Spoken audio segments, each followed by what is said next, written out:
Bonjour Carole, peux-tu te présenter rapidement? Alors, je m'appelle Carole Berthaud, je suis physicienne adjointe à l'Institut de physique du Globe de Paris et je suis détachée en Guadeloupe. As-tu déjà participé à des campagnes en mer et combien? Alors oui, j'ai déjà fait de nombreuses campagnes en mer. La première était en 2013. Après, j'ai eu un petit moment entre les deux, entre la première et la deuxième. Et la deuxième s'est faite en 2019. Et après, je crois que j'en ai enchaîné une bonne douzaine. Tu peux me dire quelle est ta principale mission à bord du Marion Dufresne dans le cadre de la campagne MyOps 33? Alors, je suis responsable des opérations de dragage, donc qui ont pour objectif de prélever des échantillons sur le fond marin. Peux-tu nous expliquer en quoi ça consiste? Alors le dragage, c'est un panier en fer, en métal, avec des dents et avec des mailles. Et on va faire traîner ce panier sur sur le fond marin pour récupérer des échantillons. D'accord. Peux-tu me en dire plus sur ta stratégie d'échantillonnage? Alors la stratégie d'échantillonnage. Alors quand on a découvert le volcan Fani Maoré, la première stratégie, ça a été d'identifier les coulées qui se sont mis en place. Alors ça se faisait par différence de bathymétrie. Et puis, une fois qu'on avait identifié ces coulées, eh ben, on allait chercher des échantillons de ces coulées qui s'étaient mis en place. Voilà. Ça, c'est unique au monde. C'est des choses qu'on n'a jamais fait ailleurs. Donc, on suivait l'évolution du volcan et ensuite, eh ben, on draguait au fur et à mesure. Voilà. Et puis là, eh ben, depuis que l'éruption est terminée, l'objectif, c'est d'échantillonner d'autres édifices de la chaîne volcanique sous-marine qui est au large de Mayotte. D'accord, merci. Tu peux m'expliquer quelles sont les grandes étapes pour décrire ces échantillons?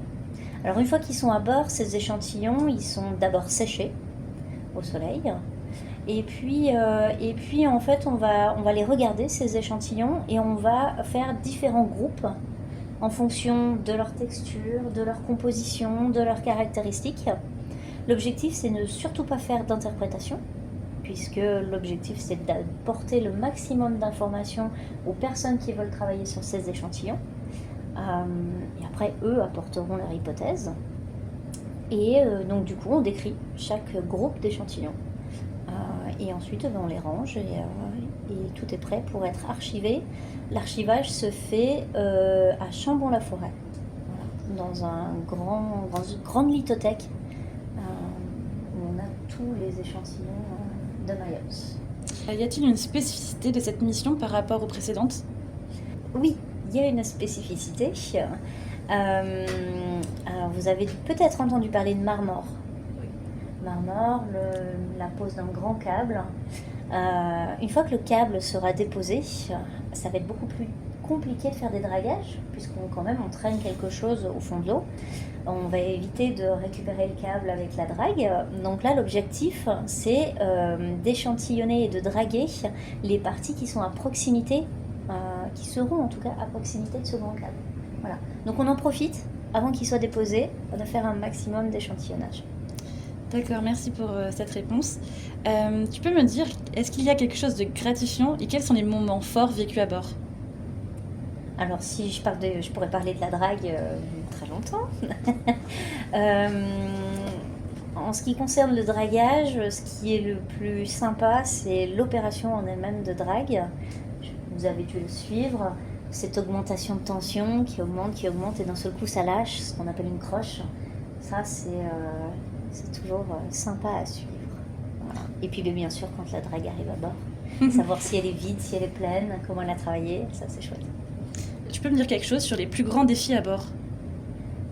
Alors là, le plus grand défi, c'est d'étudier un volcanisme sous-marin. On a parfois 3,5 km d'eau qui nous séparent de notre volcan et donc du coup on fait un peu tout à l'aveugle. Voilà. Donc ça c'est un gros défi, c'est le défi de la volcanologie axée sur les volcans sous-marins. As-tu une impression sur cette mission? Je dirais une tranquillité. L'année dernière on a fait 8 dragues en une période très très courte. Et là, on a fait 3 dragues, on est un peu plus tranquille, on a eu le temps de décrire nos échantillons, de bien s'en occuper, et puis prendre du temps aussi pour nous, de regarder les autres opérations. Donc ça fait plaisir aussi. Est-ce que tu peux nous raconter rapidement comment tu as vécu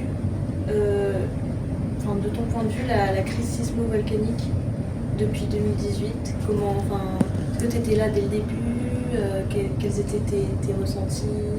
Alors oui, j'étais là depuis le début, mais pas totalement dans le groupe.